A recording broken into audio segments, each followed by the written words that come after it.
por tu amor y por tu misericordia que se renueva día tras día, Señor.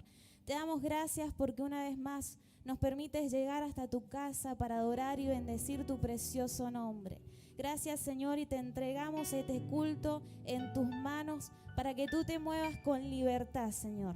Te damos muchas gracias, Señor. Amén y amén.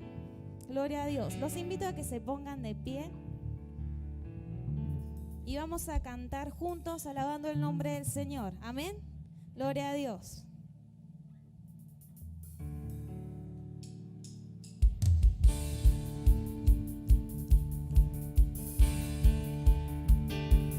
Vamos a cantar con la música del cielo, vamos a cantar alegres porque escuchas cuando cantamos para exaltar su nombre. Una vez más, vamos a con la música del cielo, vamos a cantar alegres porque escuchas cuando cantamos para exaltar su nombre.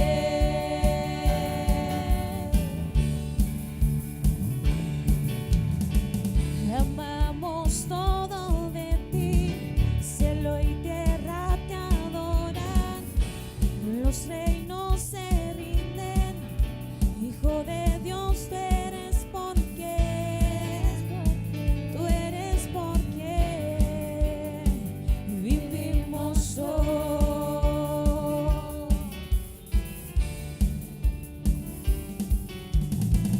Eres quien nos liberta, eres la luz que brilla como fuego ardiente, Hijo de Dios eres porque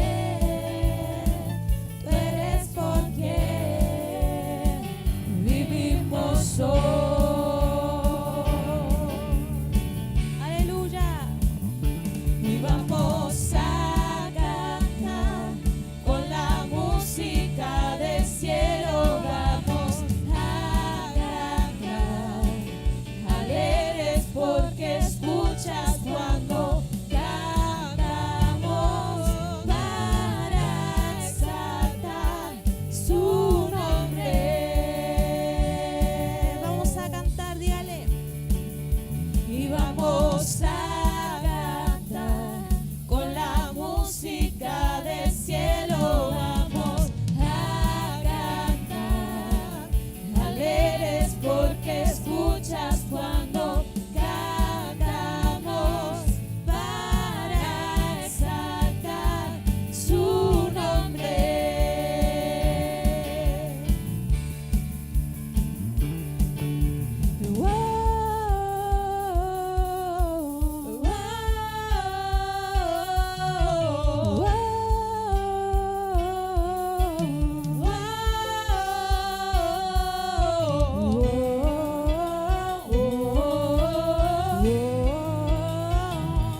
Yo soy libre. Una vez más.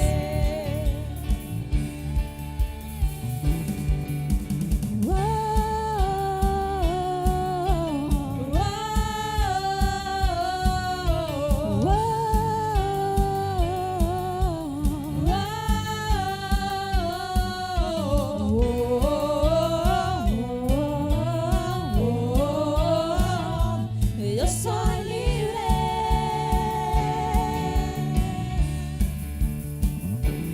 Libres para correr, libres para correr, libres para danzar, libres para danzar, libres para vivir por ti, libres para vivir por ti. Yo soy libre, yo soy libre. Los ciegos verán por ti, los mudos cantarán, los muertos vivirán, los pueblos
¿Cuántos libres hay en este lugar? Si somos libres para saltar, somos libres para gritar el nombre del Señor. Grito de júbilo al Señor. Aleluya. Esta canción dice libres para correr. Así que vamos. Libres para correr. Todos saltando. Libres para correr.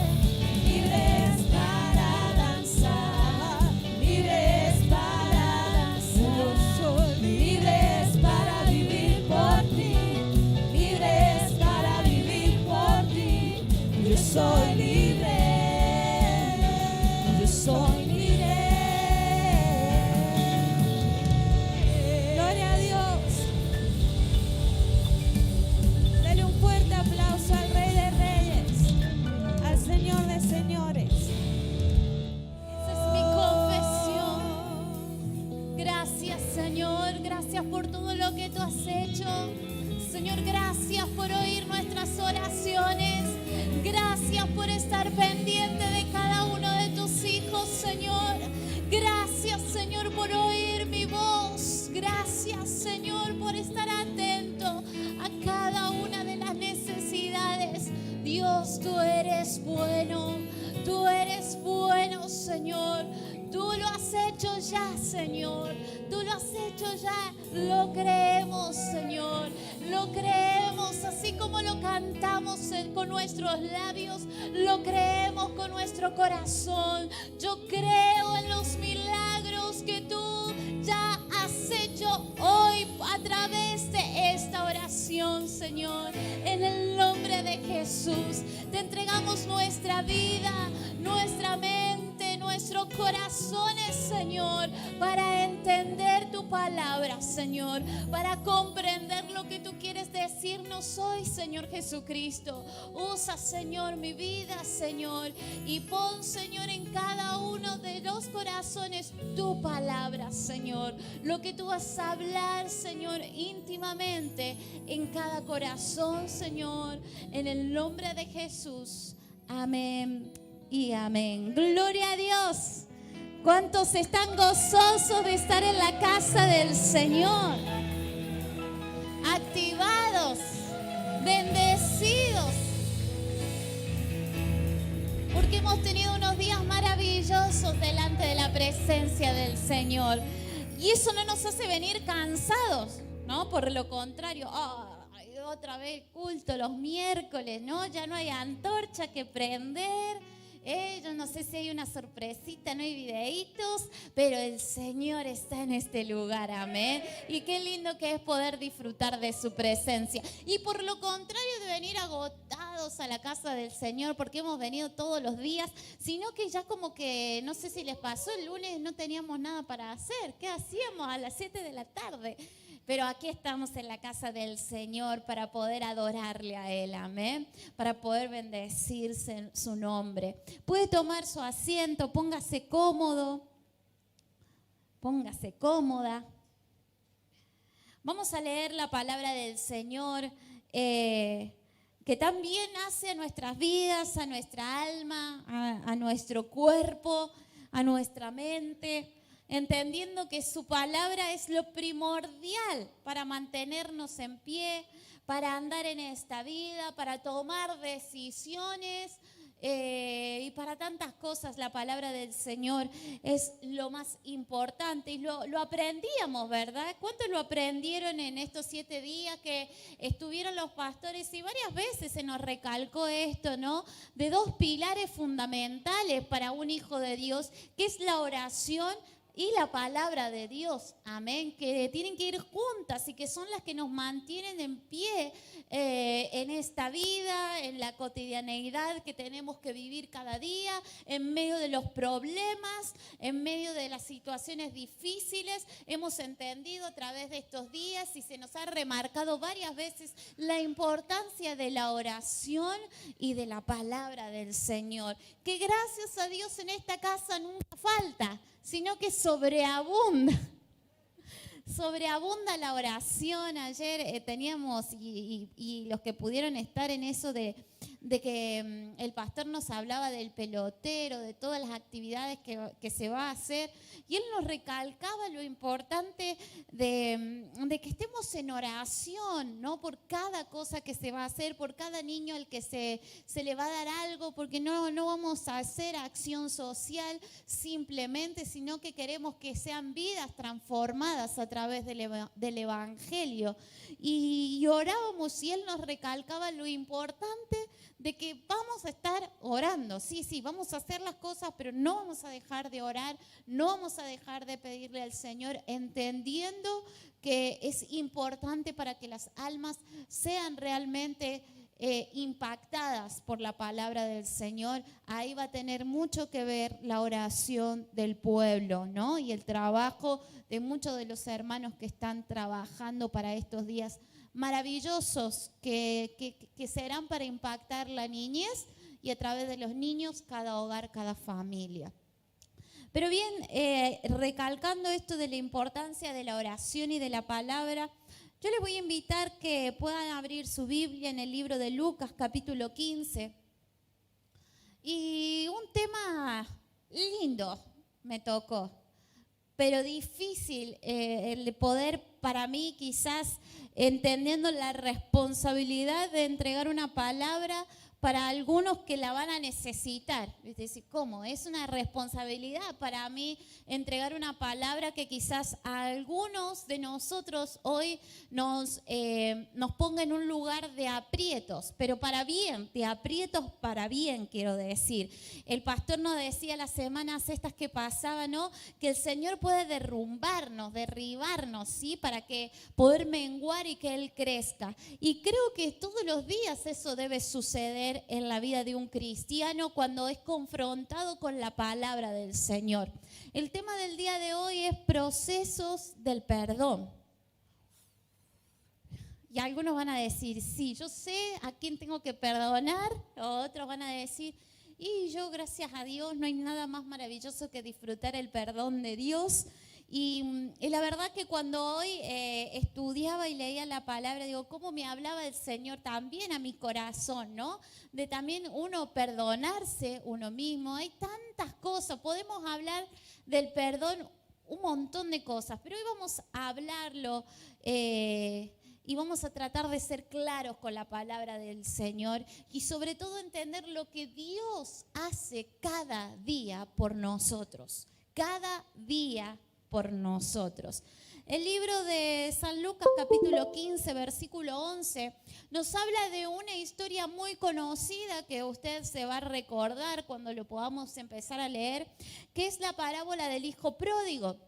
El Señor muchas veces les enseñaba a sus discípulos, y no tan solamente a sus discípulos, sino a aquellos que estaban alrededor chusmeando lo que el Señor decía, los fariseos, ¿no? Él siempre tenía muchos espectadores, muchos receptores de la palabra, aquellos que querían saber más y aprender, otros que querían no juzgar la palabra del Señor, analizarla, investigarla, ver en qué se equivoca el Señor, y otros que no entendían nada, que estaban ahí porque querían, no sé, provecho de Jesús, de algo que Jesús le pudiera dar. Y como nos pasa hoy constantemente cuando se predica la palabra, ¿verdad? No estoy diciendo desde aquí arriba, creo que todos vinimos hoy a escuchar la palabra del Señor, pero sí a todos nos ha pasado contar la palabra del Señor a alguien y que no la entienda, que no le interesa, que nos critique, que nos juzgue o que le diga sí, lo necesito. Espectadores y receptores de la palabra hay de toda clase y el Señor le hablaba a toda clase de espectadores. Y en esta oportunidad Él estaba enseñando una serie de cosas, ¿no? De cosas perdidas, y estaba enseñándole a la gente, a sus discípulos, lo importante que es que alguien se convierta a Cristo para el reino de Dios. Él quería enseñarles, explicarles lo que sucedía en el reino de Dios cuando alguien encontraba la salvación para su vida. No no era como encontrar algo perdido, era como decir, por más, una adelante dice, no, una mujer que tenga una diadema, no era una diadema, era otra, unos versículos más anteriormente, una moneda perdida, dice, por más que tengas muchas, díganme ustedes, tienen 1.000 de 1.000 pesos, ¿cuántos son? 1.000 de 1.000 pesos, los tiene usted, vamos a poner a Freddy que está acá, 1.000 de 1.000 pesos, y se te perdió uno, vos decís, bueno, no lo busco, total me quedan otros 9, o lo buscalo, o los míos, lo busco hasta que lo encuentro. Después está el que juntamos cuando estamos pobres, los de 10. Yo siempre digo, los que no buscamos son los de 10. Hasta que no hay grande empezamos a buscar los de 10, ¿verdad? Pero siempre estamos buscando. Pero imagínese, si usted tiene 10 de 1.000 pesos y se le pierde uno, va a dejar bien guardaditos los 9 que le... Y va a empezar a buscar a los 1.000, ¿verdad? ¿Por qué? Pero si ya tiene 9, porque... es importante. ¿Ah? Y en el reino del Señor, el Señor quería decir, aquello que se pierde, qué importante que es encontrar, lo que significa para el reino que alguien viva en la salvación, en la verdad de Cristo.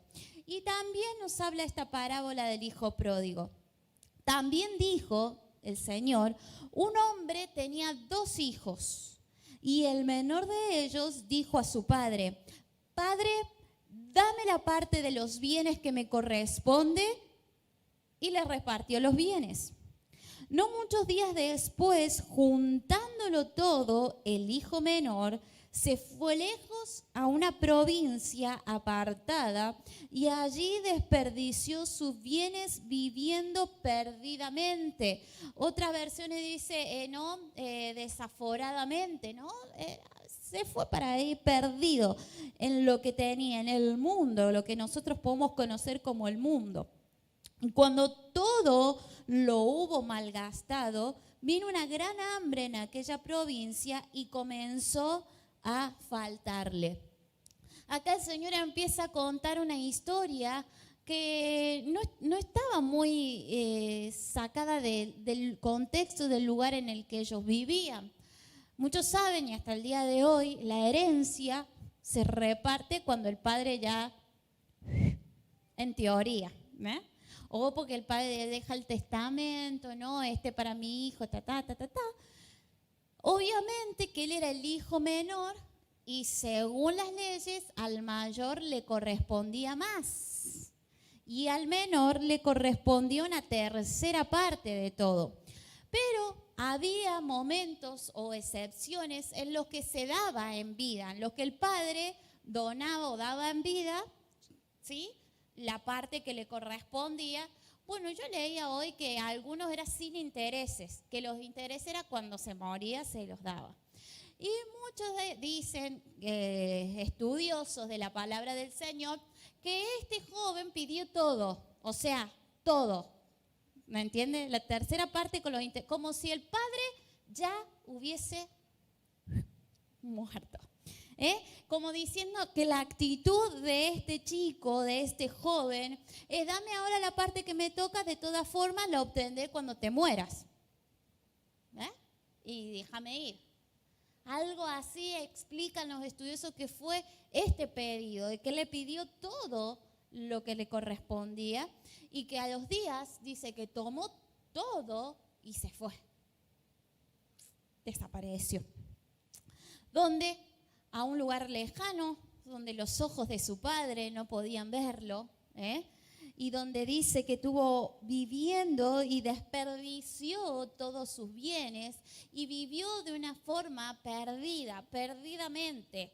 Quizás tuvo amigos que lo influenciaron para mal, quizás tuvo mujeres, no sé, todo lo que pueda hacer vivir perdidamente y malgastar todos sus bienes, quizás invertirlo de la forma equivocada, quizás malgastarlo sin pensar obviamente en el valor de lo que tenía, en lo que había trabajado tanto su padre para obtenerlo, para dejarle una herencia. Pero dice la palabra del Señor que él malgastó todo lo que tenía, y que empezó a vivir de esta manera. y que en un momento hubo un gran hambre y en aquella provincia comenzó a faltarle, empezó a tener una necesidad, ¿sí? Necesidad. Usted sabe que todos los vínculos que yo formo con las personas, vínculos que usted tenga, diga mi esposa, mis hijos, mis amigos, todos nacen de una necesidad.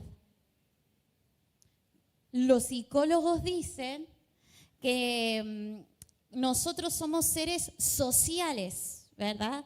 Desde el momento en el que nacemos, somos seres sociales porque necesitamos a otro, a ese alguien. En el caso de un niño, necesita a su mamá. Nace e inmediatamente le surge una necesidad al bebé. Y llora cuando manifiesta que necesita y demanda de alguien que satisfaga su necesidad. Porque la necesidad hace que vos te generes vínculos con alguien. Bueno, la necesidad de este joven lo hizo entender y reconocer un vínculo que había roto. ¿Que cuál era? El que tenía con su padre, ¿no? Porque él creyó que en un momento ese vínculo ya no lo necesitaba y empezó a tener lo que nosotros podríamos decir, o yo no lo digo así, pero los psicólogos lo dicen así, pseudo necesidades, falsas necesidades, Las pseudo necesidades son las falsas necesidades. Él creyó que necesitaba vivir la vida loca. Él creyó que necesitaba la independencia de su padre. Pero cuando le surgió la necesidad, recordó el vínculo. Ese vínculo que en un momento había sido justamente el vínculo que satisfacía muchas de sus necesidades. ¿Cuáles? Las primordiales, las de comer, las de vestirse, las de alimentarse. Como todo hijo disfruta de tener esas necesidades ya suplidas por medio de sus padres. Ahí él empezó a tener una necesidad. ¿Y por qué yo cuento y explico esto?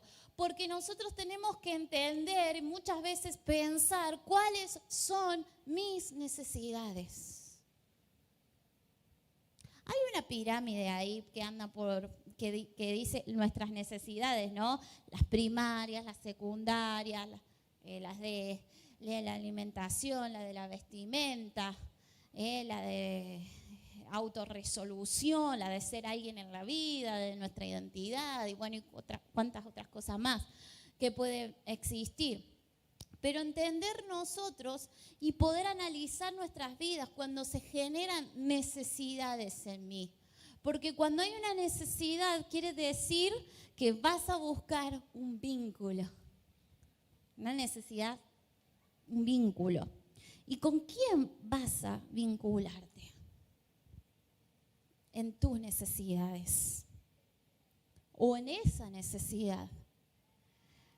El vínculo más hermoso que nosotros podemos disfrutar es el que tengamos con el Señor y el que debemos cuidar. Es verdad, yo estoy hablando de que los sociólogos, los psicólogos sociales, ellos hablan de que nosotros tenemos una necesidad social porque somos seres y sujetos sociales que vivimos constantemente rodeados de sociedad. Pero nosotros entendemos que el vínculo más grande que un ser humano puede tener y la necesidad más grande que una persona puede tener es la necesidad de la salvación en su vida. Y cuando no hay esa necesidad satisfecha, cuando esa necesidad no es satisfecha, aparecen pseudo necesidades. ¿Qué son esas? Son las falsas necesidades, las que creemos que con eso, que supliendo eso, vamos a poder realizarnos hasta que llega un momento en que debes tomar conciencia de que necesitas otro vínculo o a Jesús. Eso es lo que pasa con la gente que está perdida. Y uno tiene que hacerlo volver en sí, reconocer su necesidad verdadera. No, estás tapando tu necesidad con esto, le decimos nosotros, ¿verdad? No estás cubriendo esto ¿no? Lo que realmente te hace falta es Jesús y vos estás ahí detrás del alcohol, detrás de los vicios.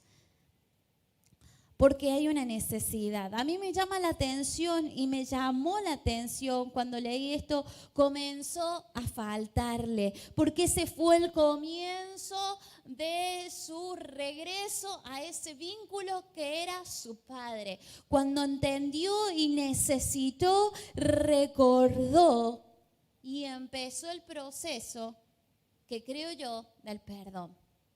Y sigue diciendo: y se arrimó uno de los ciudadanos de aquella tierra, el cual le envió a su hacienda para que apacentase cerdos, y deseaba llenar su vientre de las algarrobas que comían los cerdos, pero nadie le daba, ¿no? Hay una de las necesidades primordiales que ya no estaban satisfechas, que era que tenía hambre este joven. Y volviendo en sí, dijo: ¿cuántos jornaleros en la casa de mi padre tienen abundancia de pan y yo aquí perezco de hambre? Volvió en sí. Una de las cosas que yo quería compartir hoy era el tema de la confesión. Porque hay un proceso, no nos olvidemos que es el proceso del perdón, el tema que nos compete hoy, y era la confesión.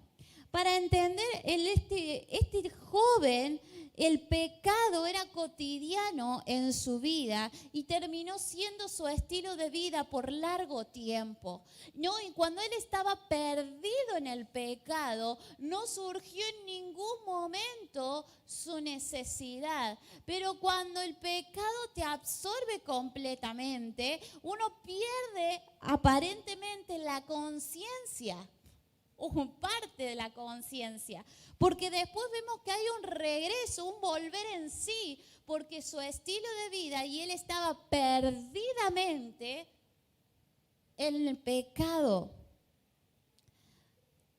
Yo notaba acá que hay dos tipos de reacciones ante el pecado, ante la maldad o ante mi realidad.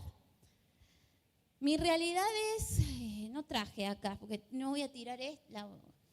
Cuando yo tengo la realidad, uno dice, no, tenés que ver la realidad y le queremos hacer entender la realidad a alguien, y cuando ese alguien no quiere ver la realidad, estamos trabajando en vano. Porque cuando esa persona no quiere reconocer su realidad, no hay forma de que esa persona se abra. La persona necesita reconocer su realidad. ¿Qué es su realidad? Imagínense, cada uno de nosotros tiene su realidad, ¿verdad? Yo no vivo lo mismo que vive aquí mi hermana o que vive mi hermano aquí. Cada uno tiene su realidad. ¿Y qué voy a hacer yo con esto que yo tengo, con mi realidad? ¿Qué iba a hacer este joven con su realidad? Algunos, ¿saben qué hacen en su situación de realidad? Se la doy, hermana, hágase cargo de mi realidad. ¿Qué es eso? Ella tiene la culpa de que me esté pasando lo que me está pasando. O a mí me pasa esto porque en realidad mis padres hicieron aquellos. Y yo tengo que reconocer en el lugar en el que estoy y hacer algo con lo que yo estoy viviendo en mi realidad. Y esto es lo que hizo este joven, volver en sí y reconocer la realidad que estaba viviendo. Él estaba dándose cuenta que estaba en la miseria. Él estaba entendiendo que un jornalero vivía mejor que él, que era un hijo que no había nacido ni siquiera esclavo. Pero él se esclavizó en el pecado y cuando volvió en sí pudo hacerse cargo de su realidad. El primer paso es la confesión. Pero necesitamos darnos cuenta de la realidad que estamos viviendo cada uno de nosotros.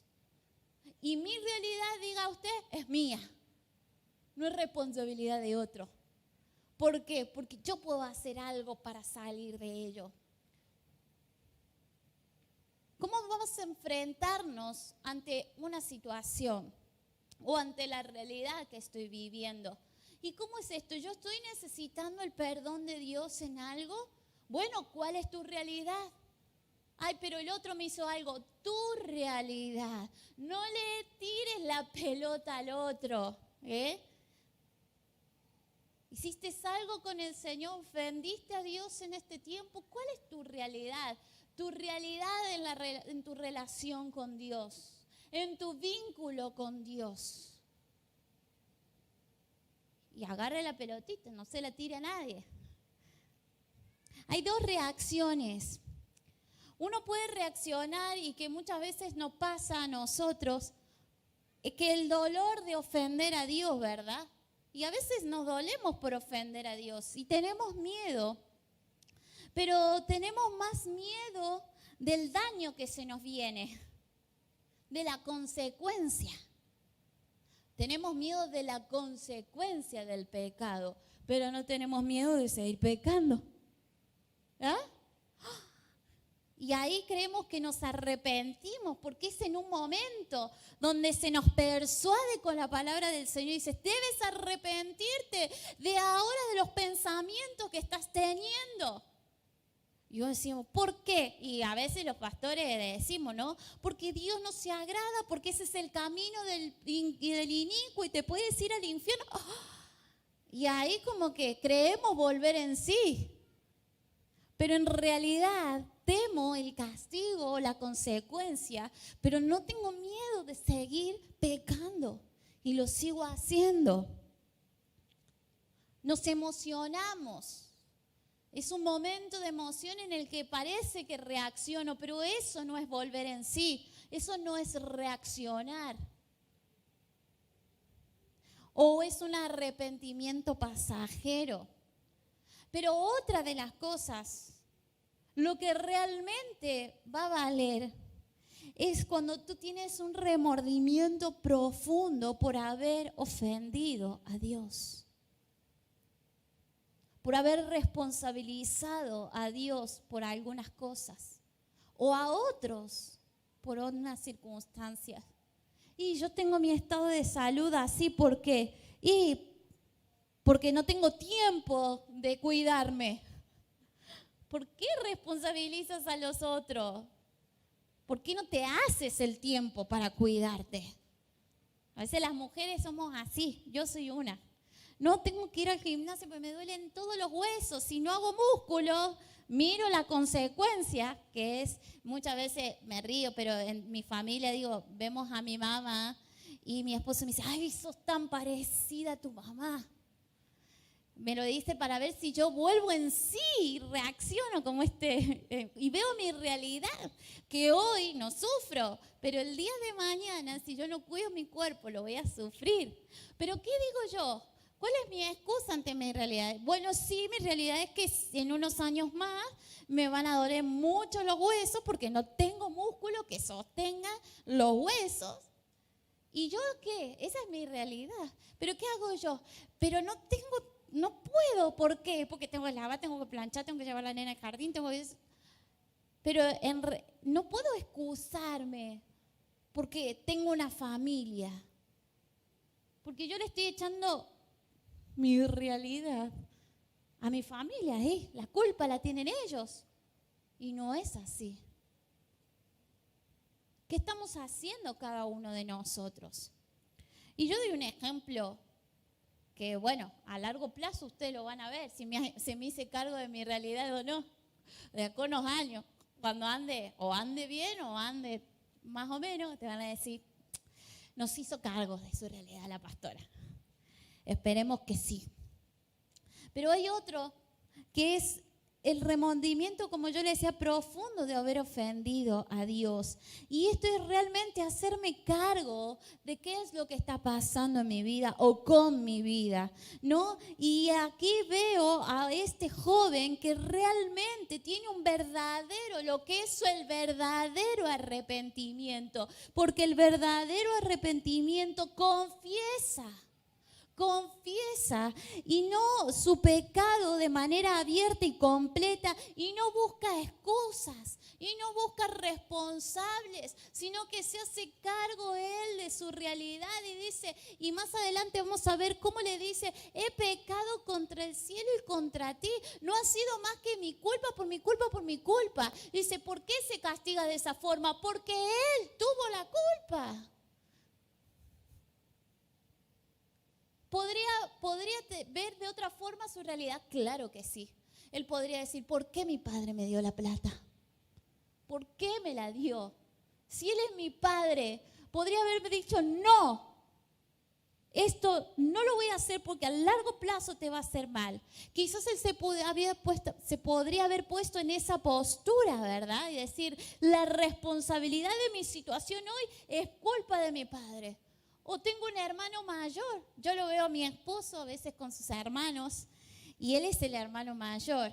Y por muchas circunstancias que muchas veces mi suegra se encontró aquí por su salud, él estuvo algunos momentos con sus hermanos y se hizo un poquito cargo de ellos, ¿verdad? Y para mis cuñados muchas veces no le cuentan primero las cosas a él para que él sea el intercesor con el padre, ¿verdad? O con los padres, ¿no? Cuando se llevaban una materia, Eliseo. Cuando le daban una nota mala, Eliseo. Y Eliseo dice, pero tenés que hablarlo. Y hasta el día de hoy a veces yo escucho cómo son como hermanos y lo llaman por teléfono. Y él les dice que es relación de hermano mayor con hermano menor. Digo, quizás él podría haber responsabilizado a su hermano mayor. ¿Por qué no me supo aconsejar? ¿Por qué no me supo acompañar? ¿Por qué no supo estar conmigo cuando yo estaba surgiendo algo en mí que no estaba bien? Quizás podría responsabilizar y la historia, no, es que yo tenía el dinero, pero en los días tuve amigos que me hicieron perder todo lo que tenía o ir por mala vida. Qué fácil que es muchas veces echarle la responsabilidad a otros. Pero este es un gran ejemplo de que no es responsabilidad de nadie más que mía.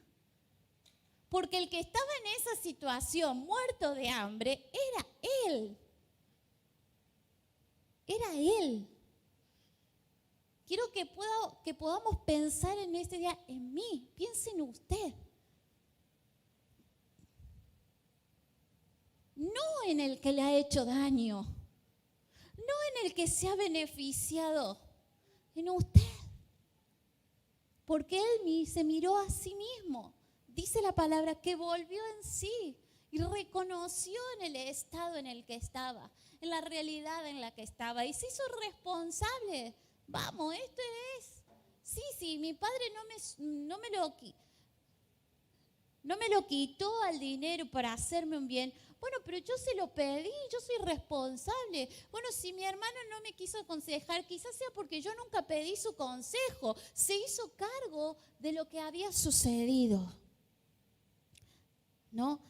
Y confesó de manera abierta y completa, sin buscar excusas.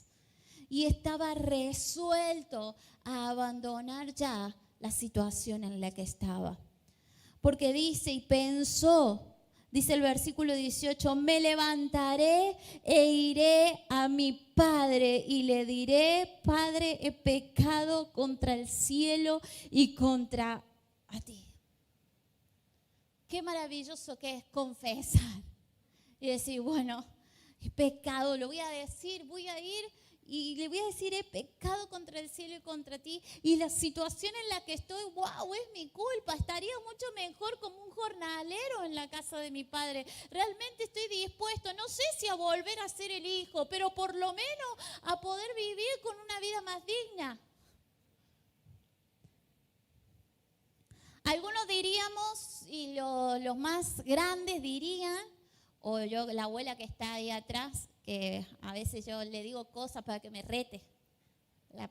Dice, aprendió la lección, ¿no? Tenía que aprender la lección. Y bueno, aprender es justamente eso. Aprender es apropiarse de la realidad. Es hacerse cargo, eso es aprender, hacerse cargo de la realidad en la que estoy y hacer algo con eso, cambiarlo. Y ahí estás aprendiendo. Cuando empiezas a cambiar tu realidad, quiere decir que estás siendo consciente, ¿no?, del lugar en el que estás, de las cosas que están sucediendo alrededor, de cuán responsable eres tú de lo que está sucediendo, hacerse cargo, apropiarse de mi realidad y modificarla. Eso es aprender. Eso es aprender la lección. Pero necesito confesar mi estado. Yo no quise decir pecado, ¿vio? Quiero decir realidad.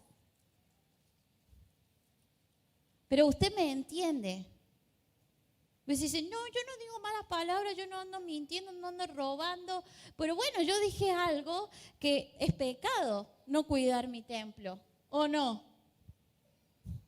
¿O no es pecado? Dice, pero a veces nosotros le ponemos otro nombre a las cosas. Bueno, yo hoy le puse realidad. Pero usted sepa entender lo que le estoy hablando. Estoy hablando de su vínculo con el Señor, de su vínculo con su esposo, con su esposa, con sus hijos, con su hermano más cercano, con su vecino. De eso estoy hablando, de cómo es nuestra realidad, nuestro día a día, nuestra relación con Dios, nuestro vínculo con nuestras familias.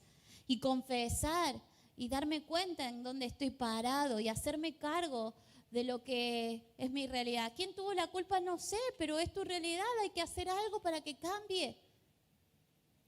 Este joven pudo confesar y arrepentirse verdaderamente.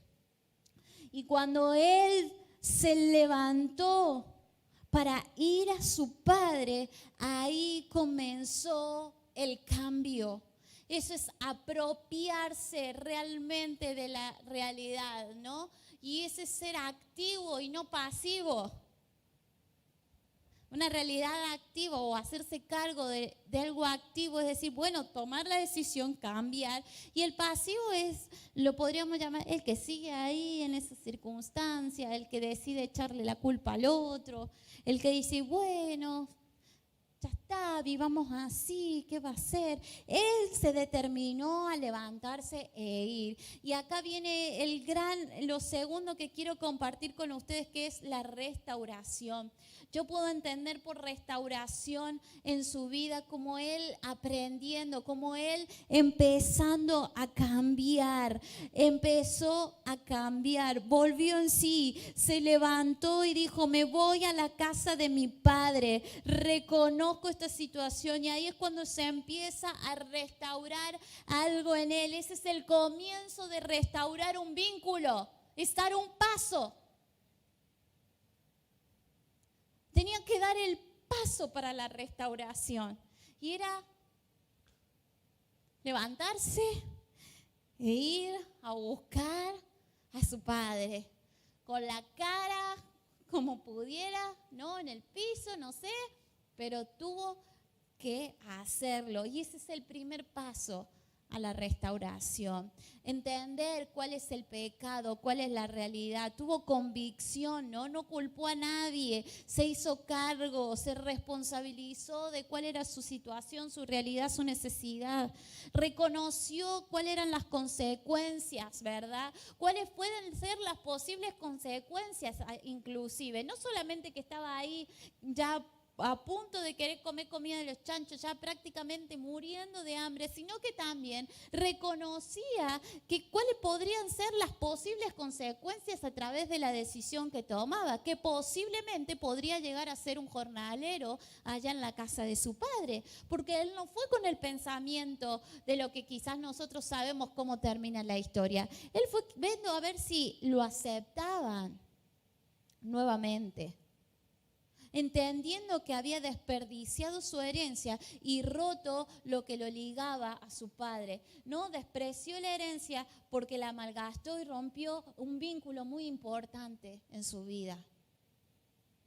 Y cambió su conducta, reparó su conducta. Eso es un gran paso a la restauración. Es cambiar de conducta. Ahí empiezo yo a ser restaurado. Pero a veces creemos que todo el trabajo viene de Dios. ¿Ah? Y el proceso del perdón también hagámonos cargo nosotros. Yo debo confesar. Yo debo empezar a cambiar. Y ahí se empieza a restaurar mi relación con el Señor. Pero decimos, Dios va a restaurar tu vida. Pero ¿qué cambio de actitud vamos a tener? ¿Qué cambio de actitud voy a tener yo para restaurar? Porque cuando alguien tiene que restaurar algo, y no estamos hablando, muchas veces ponemos el ejemplo de una vasija rota, pero acá no estamos hablando de vasijas, acá estamos hablando de personas. Si usted quiere restaurar su vínculo con Dios, sepa que está restaurando su vínculo con una persona, no con una vasija rota o que hay que ponerle una cosita. Cuando uno habla del matrimonio y uno dice, hay que restaurar el matrimonio, tiene que haber una voluntad de ambos dos. Dios quiere restaurar todo en nosotros.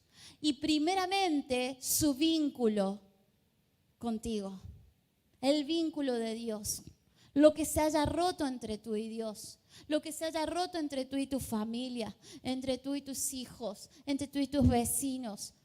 Quiere que se restauren los vínculos y Él puede hacer mucho con sus manos, pero ¿qué puedo hacer yo con mi actitud ante la situación? Este joven dio ese paso a la restauración, ¿no? Tuvo un cambio de conducta,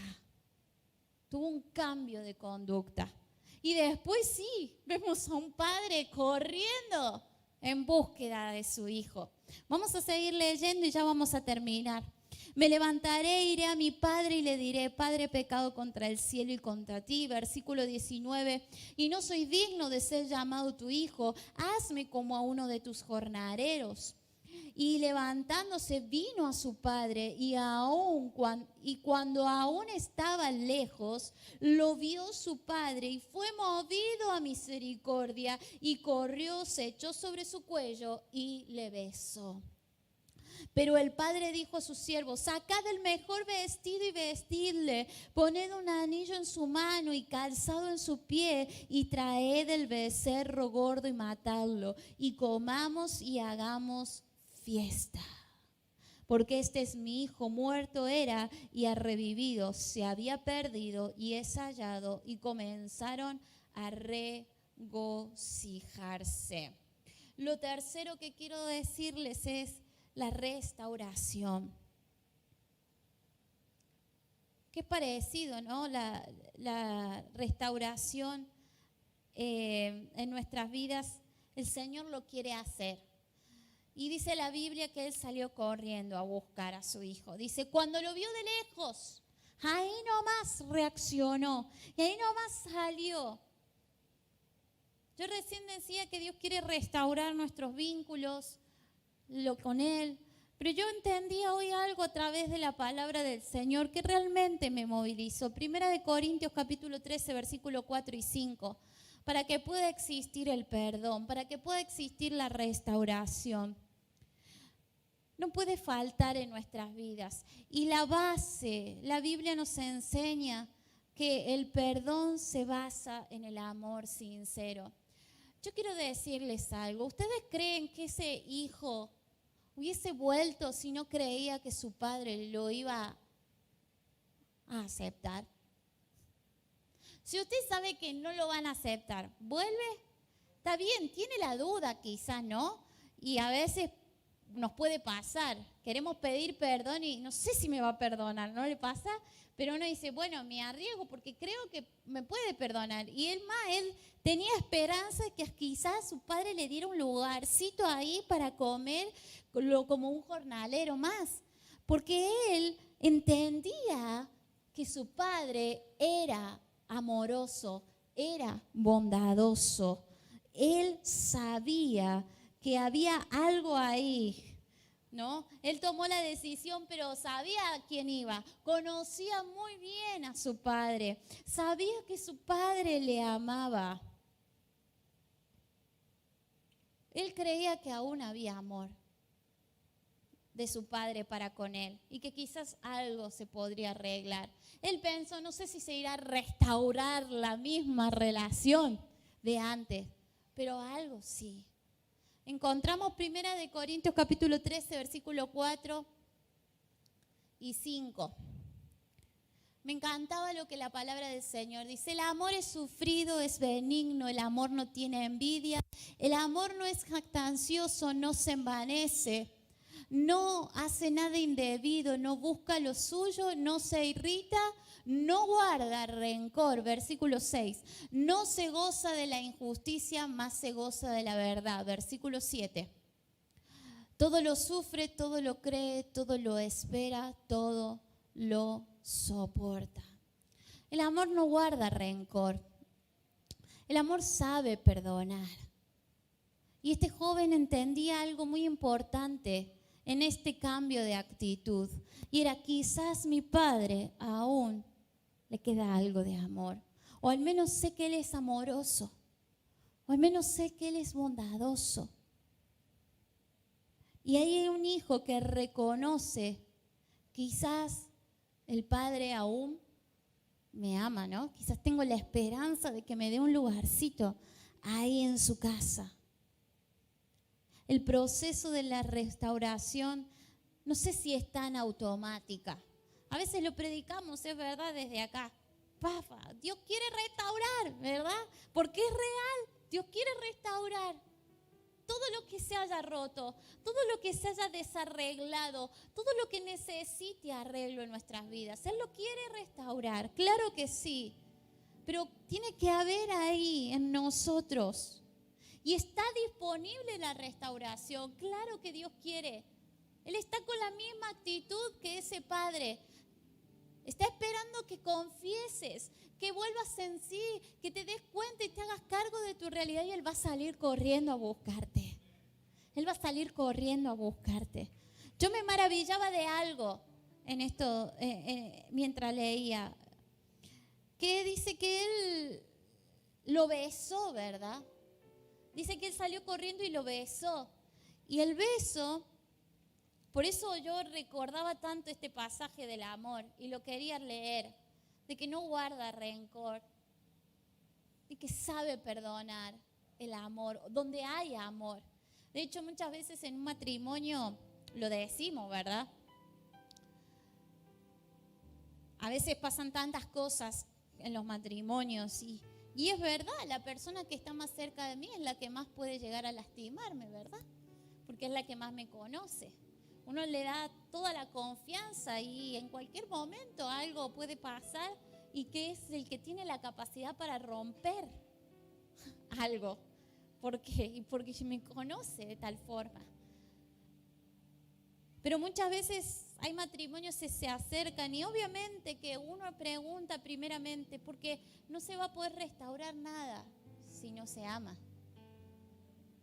¿Te sigues amando? Todo puede pasar, todo se puede solucionar si hay amor.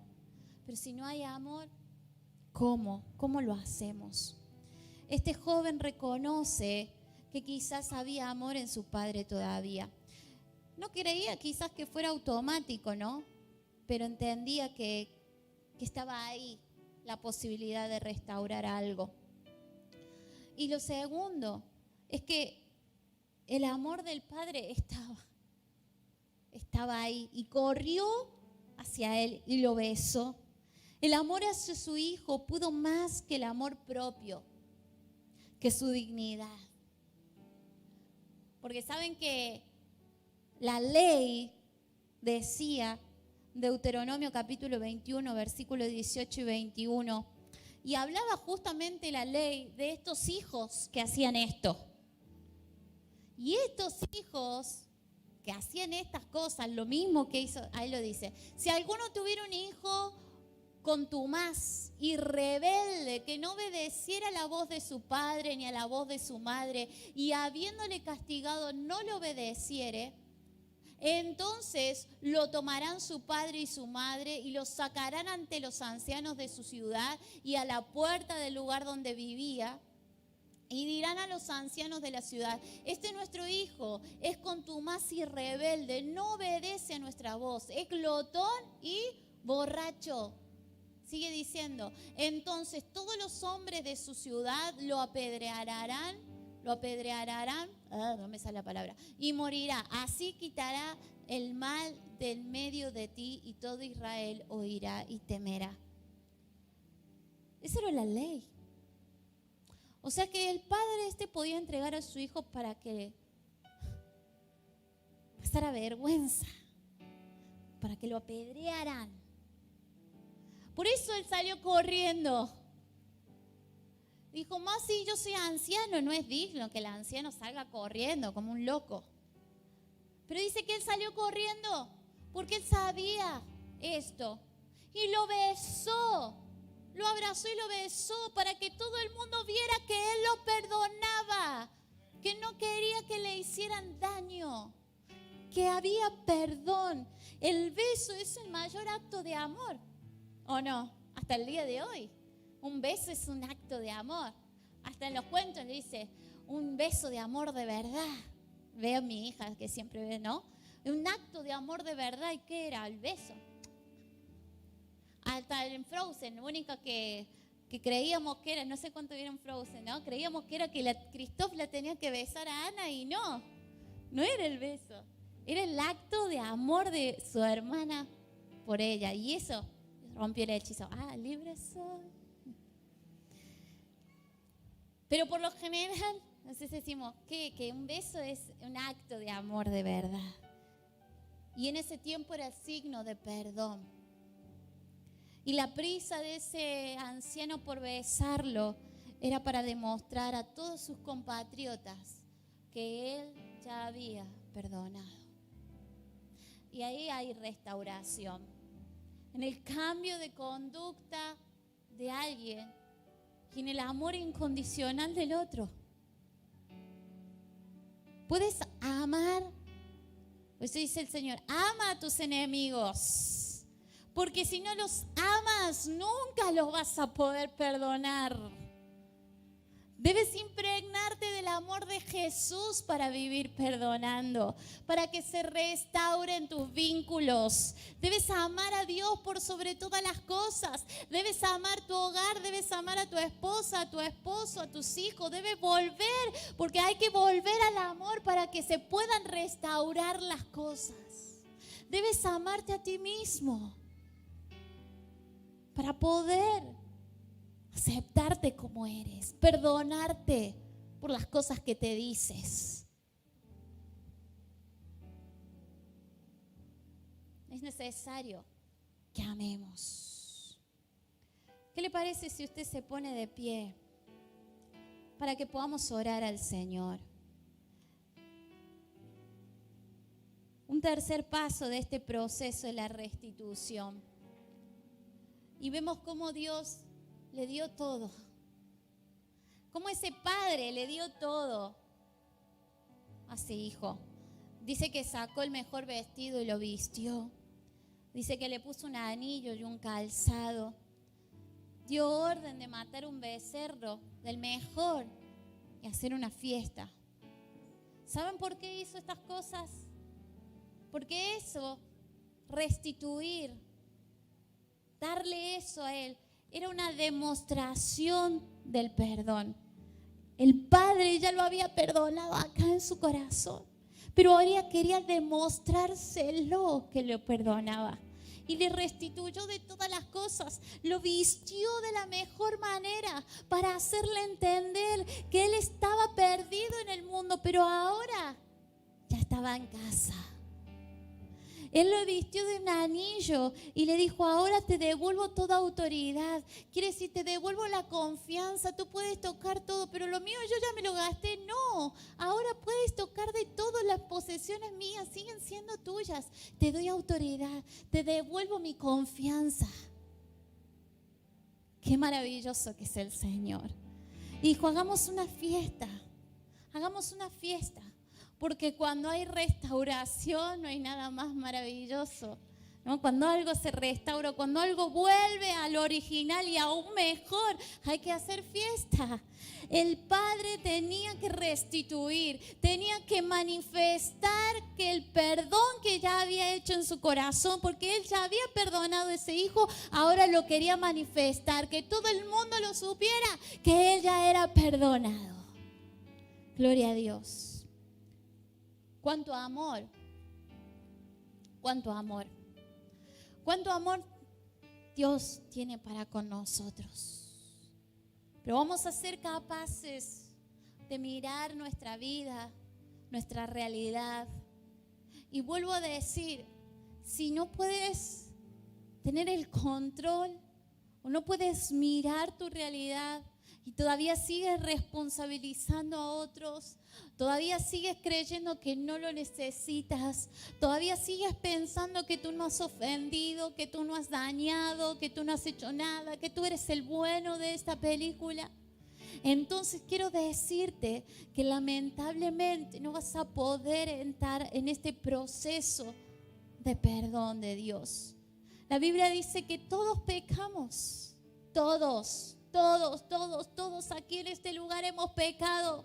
Todos estamos con una necesidad urgente que nace en nuestro corazón, y es la necesidad de restaurar mi vínculo primeramente con Dios. Y esto es todos los días, es constantemente. La restauración surge constantemente cuando yo cambio de actitud hacia Dios y le digo: Señor, te necesito, reconozco que esta es mi realidad.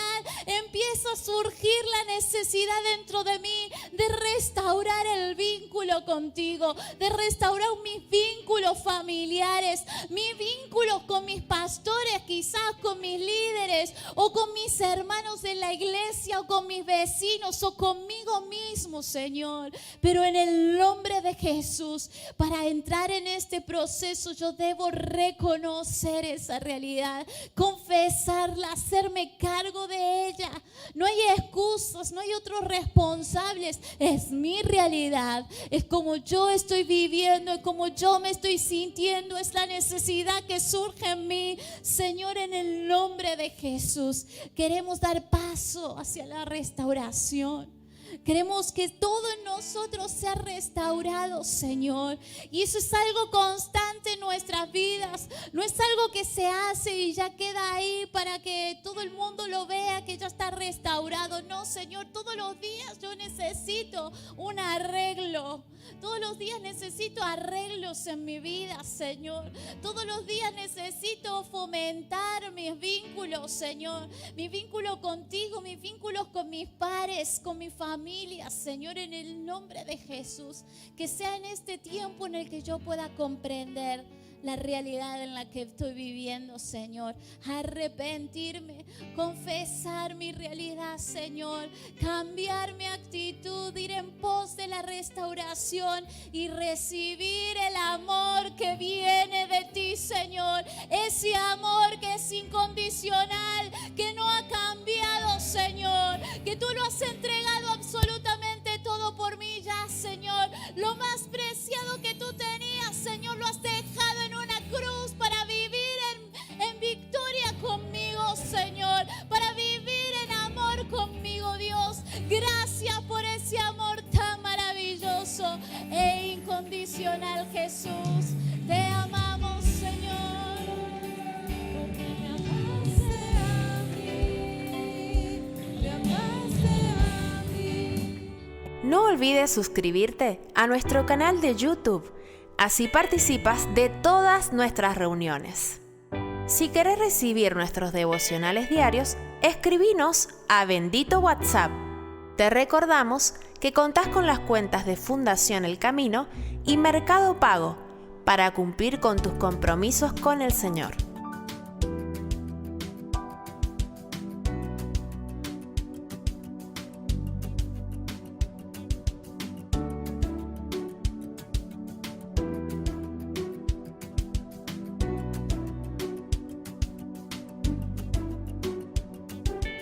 Seguinos en las redes sociales, en Instagram como @shd.nuevo Ministries y en Facebook como Ministerio El Camino hacia Dios.